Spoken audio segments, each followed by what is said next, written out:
Elle a fait une brève apparition sur le tapis rouge, puis a quitté la soirée.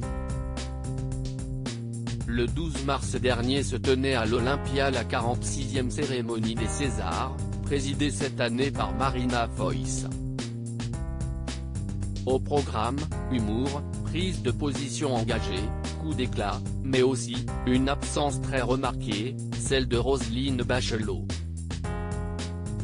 S'il est traditionnel que la ministre de la Culture assiste à la célèbre remise de prix du cinéma français, et encaisse gentiment les remarques acerbes, pour cette édition, il n'y avait personne à blâmer de front pour déplorer un monde de la culture massivement à l'arrêt depuis le début de la crise de Covid-19, même si la ministre a reçu les piques acerbes de Marina Foïs.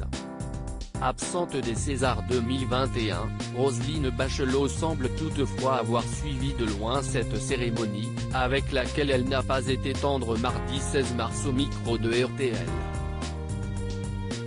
Je crois que cette cérémonie n'a pas été utile au cinéma français, a-t-elle ainsi regretté, dénonçant le côté meeting politique de cette affaire qui selon elle nuit à l'image du cinéma français.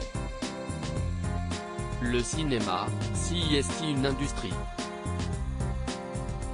Les Césars, si est une vitrine pour vendre notre cinéma à l'international. Est-ce que vous voyez l'image que ça a donné? Si est navrant de voir des artistes piétiner leur outil de travail, a-t-elle ajouté, tandis qu'elle n'est pas la seule à s'être montrée sévère envers cette cérémonie. Roselyne Bachelot rapporte la honte de certains parmi les interventions les plus remarquées, celle de Corinne Massiero, appelée sur scène pour remettre le César des meilleurs costumes, et qui est apparue en costume d'âne ensanglanté avant de finir complètement nue pour réclamer la relance de la culture et la réouverture notamment des salles de cinéma et de spectacle. J'ai reçu des centaines de messages de gens qui me disaient « on a eu honte », a ainsi précisé Roselyne Bachelot, qui refuse par ailleurs toujours de fixer une date pour la réouverture prochaine des lieux de culture.